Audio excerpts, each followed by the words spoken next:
Dear boomers, 10 minutes of gratitude every day is more powerful than a flu vaccine, a COVID vaccine, a pneumonia vaccine, a shingles vaccine. That is what Joe Dispenza says. But you have to change your paradigms and change your thinking in order for this to work for you and for me. So Dr. Dispenza says that the body is a protein producing machine. Proteins are responsible for the structure and function of the body, and every single cell in the body except red blood cells makes proteins. Your immune system makes immune proteins called antibodies. Your stomach cells make stomach proteins called enzymes. And your skin cells make skin proteins called collagen and elastin. Your muscle cells make muscle proteins called actin and myosin. So to make a protein, a gene must be regulated in the cell. This means that, they used to say that we are hardwired to be a certain way and that we are doomed by our genes. So that is probably and unequivocally not true. And in fact, it's a lie. We are marvels of adaptability and change. Genes are like Christmas tree lights. They turn on and they turn off all the time. So when they turn on, they upregulate and make a healthy protein. And when they down-regulate or turn off, they make a weaker kind of, or what is called a cheaper protein. Scientists say that genes create disease, but less than 5%, more like 1% of every person born with a genetic condition comes from birth, only 5%, and the other 95 to 99% is from lifestyle and behaviors. Now, this is very important that our lifestyle and our behaviors are what cause our genetic makeup at birth. The lifestyle and the ways our parents, what they have passed on to us in the form of false beliefs, these have a complete and total impact on our health. So there was an experiment done by Joe and his team in one of their advanced workshops. He randomly selected 120 people, measured their cortisol levels, which is the stress hormone, and another chemical called IgA, which is immunoglobulin A, the primary defense against bacteria and viruses in the body. Better than any flu shot. When your stress hormones go up, your immune system goes down. So what if the reverse was true? If the people were taught how to open their heart, how to regulate their heart with their brain and cause heart rate variability at any moment and any time, whenever they wished, if not all the time. So when you're frustrated and you're angry, your heart beats out of rhythm. But when you feel gratitude, thankfulness, love, unconditional love, inspiration, and care, your heart becomes very orderly, coherent, and synchronized. And this is where the power of gratitude comes in. When you practice it, it's a practice. And they sustain, how they do this, they sustain elevated emotions for just 10 minutes, but as I like to do several times a day when I feel that also when I feel like I'm slipping, the results were astounding if they did do it 2 or 3 times a day. So when they measured the cortisol levels after practicing gratitude, the cortisol levels dropped significantly, and their IgA levels went from 53.5 to 87.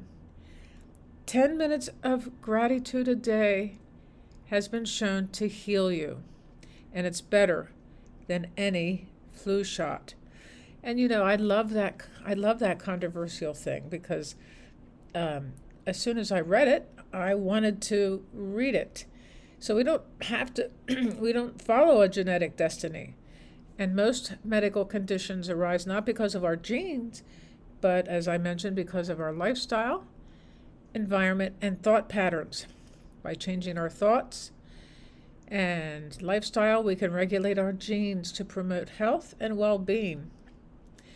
Now, another person I'd like to study and is probably not doctor, but Bob Proctor.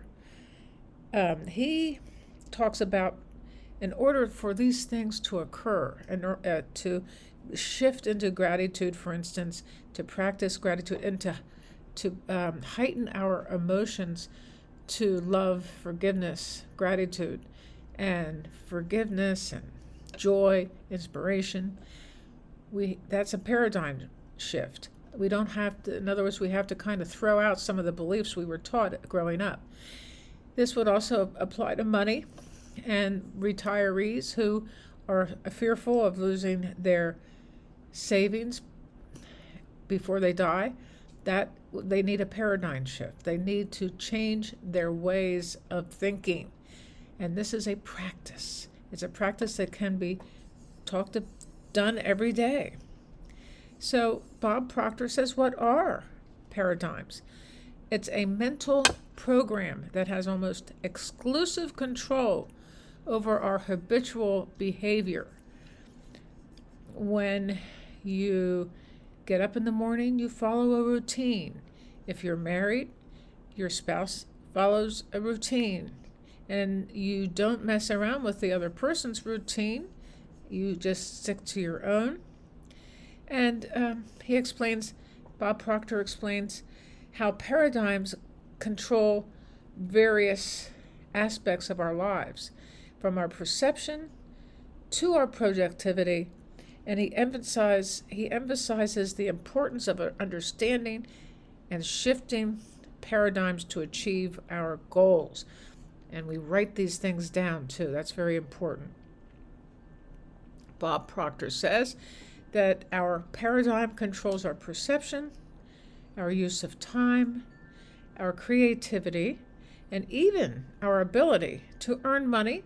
When you change your paradigm, you change your life. And imagine the change can be huge. The change can be very, very huge. So if you combine Joe Dispenza and Bob Proctor's work here, we see a powerful connection between gratitude, gene regulation, and paradigms.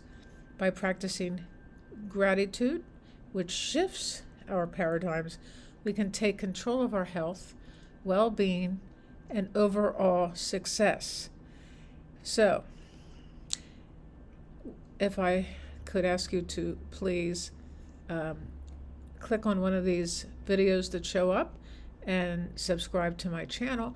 And I would want to encourage you to practice gratitude, not just for the moment and the stuff that you have, but imagine the future that you want. Write down the things that you want and the things that you feel you can achieve. And we can achieve anything that we want to achieve. But in doing so, and in practicing gratitude, it shifts the paradigms, it shifts the way we look at the world, and adding meditation to it. The gratitude breaks is a form of meditation.